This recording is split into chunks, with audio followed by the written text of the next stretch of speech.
Hi, welcome to AMK Resource World. Your success, our motto. In this video, we are going to learn the mathematical expressions related with full wave center tap rectifier circuit. We are going to obtain the average DC current expression for this full wave center tap rectifier. So you can see here, these are the input and output waveforms of this center tap full wave rectifier. The working of this already we have discussed in the previous video. Now here we are going to obtain the mathematical expressions related with this center tap full wave rectifier circuit. So now we are starting here with the DC average current of the center tap full wave rectifier. So what is the DC average current we are getting and what is the expression for this? So let's go with this. You can see this is the load current we are getting across the load resistance of this rectifier circuit. So IL. So if you observe this, here this IL is repeating after 180 degree. That means after 0 to pi, the same waveform repeats here. So to find the average of this, no need to find the average for the entire waveform. So just take the one cycle which repeats here. So let us find the average of this one cycle between 0 to pi. So the average value is given by integration of this current or this signal from 0 to pi divided by 1 by pi. So the load current is integrated from 0 to pi and divided by pi, that is the duration of the waveform, so which gives the average value of this DC. So which gives the average value of the load current, that is nothing but the average DC current of this rectifier. Okay, we already know that IL is nothing but Im sin omega t, where Im is the maximum current value or peak current value. So here if you integrate this by taking Im outside, integration of sin omega t is minus cos omega t, and if you apply the upper and lower limits, so if you solve this, you are going to get 2 here, and finally the expression for IDC, that is the average DC current of this full wave center tap rectifier, is nothing but 2 Im by pi, whereas for the half wave rectifier circuit we got Im by pi. For full wave we are getting 2 Im by pi. So you can easily remember the difference between the IDC expression what we got for half wave rectifier and what we got here for full wave rectifier. Okay, here we are going to obtain the expression for DC output voltage across the load. You can see here, this is the DC output voltage, that is VDC. We are going to find out the expression for this full wave center tap rectifier circuit. So we know that V is nothing but I into R. So here the VDC across RL is given by IDC into RL. So RL is the load resistance, right?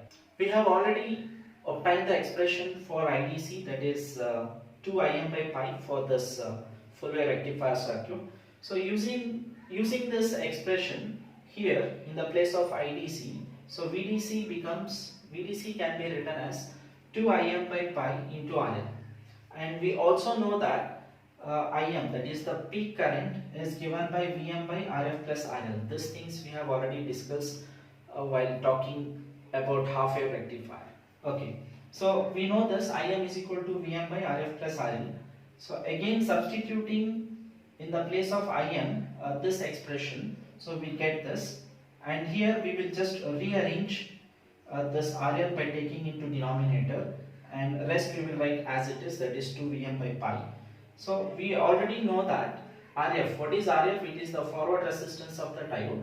So normally the forward resistance of the diode will be very much smaller than the load resistance. So therefore if Rf is far less than RL, then this term becomes 0 and this becomes 1 here. Then what is left? That is 2 Vm by pi. So we got the expression for the DC voltage across the load of this full wave center tap rectifier circuit, that is VDC is equal to 2 Vm by pi. Now let us obtain the expression for RMS current and RMS voltage for this full wave rectifier circuit.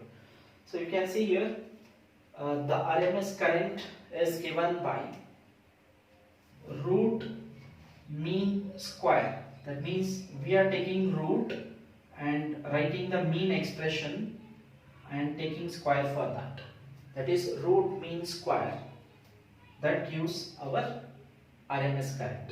So here we are taking root mean square, the mean value of this load current, and we know that IL is nothing but Im sin omega t. So replacing IL by Im sin omega t, and then if you take Im square outside, then if you integrate this and if you simplify further, we are going to get Im by root 2. That means the RMS current for this full wave rectifier circuit is Im by root 2. Similarly, let us obtain the RMS voltage expression here for this full wave rectifier circuit. So we know that we can write Vrms is equal to Irms into RL, where Irms is nothing but Im by root 2. Just now we have obtained here, so Im by root 2 into this RL. So we already know that Im, the peak current.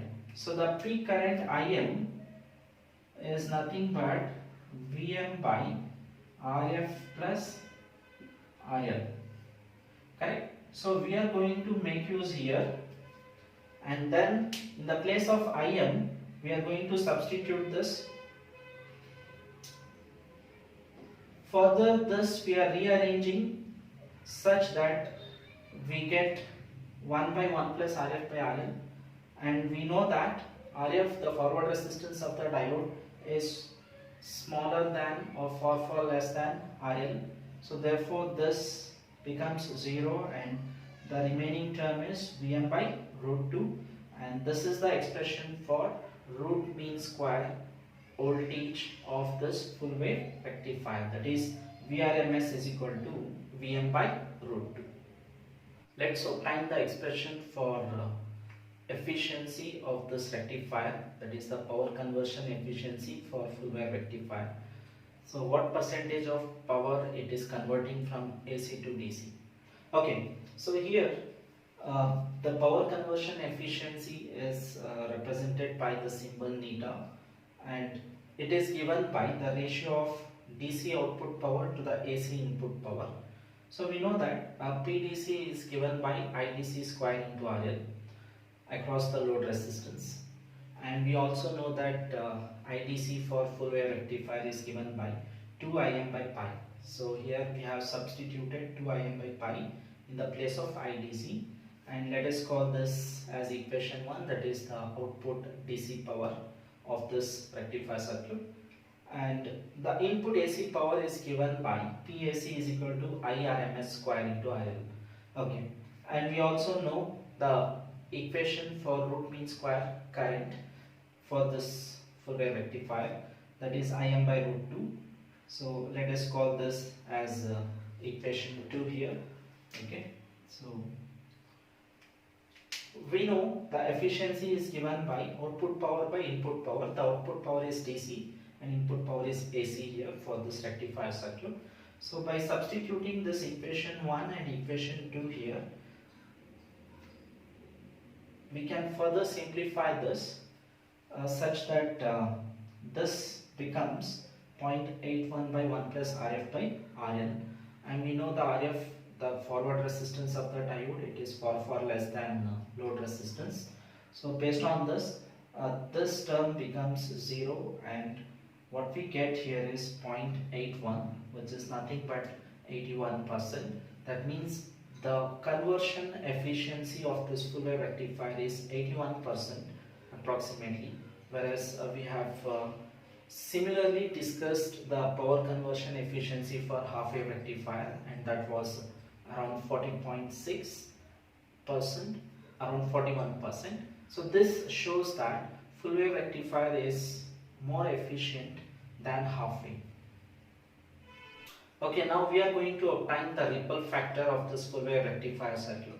You can see here the ripple factor is represented by the symbol gamma, and it is given as the ratio of root mean square value of the ripple current to the DC average output current, we can call this as the ratio of AC component to the DC component.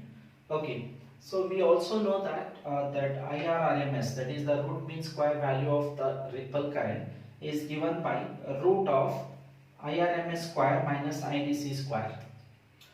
And we know that IDC for this full wave rectifier is 2Im by pi, and IRMS is nothing but Im by root 2. So using all these substitutions here in equation 1, okay, so using all these substitutions here in equation 1, so we get this, and if we solve this further and simplify, we are going to get a value of 0.483, which gives the ripple factor of this full wave rectifier circuit. So this value is less as compared with half wave rectifier, because in half wave rectifier we got 1.21 as the ripple factor. It shows that we have more ripples in half wave rectifier circuit output as compared with the output what we get in the full wave rectifier circuit. And also we have one more important thing, that is PIV, peak inverse voltage. So what is PIV? It is the reverse voltage which is phased across the diode when the diode is reverse passed. You can see here, this is our full wave rectifier circuit, and here if you have Vs, then we'll get Vs and Vs here. So 2 Vs we have at the secondary windings. So when one diode gets reverse bias, it is facing 2 times of the peak voltage of because of this 2 Vs. So therefore the reverse voltage which is faced by a single diode when it is reverse biased, it is equal to 2 Vm. This is equal to 2 Vm in full wave rectifier, whereas for half wave rectifier we have already discussed it was Vm. Guys, keep watching our videos for more such relevant topics of your interest in our channel AMK Resource World. Your success, our motto.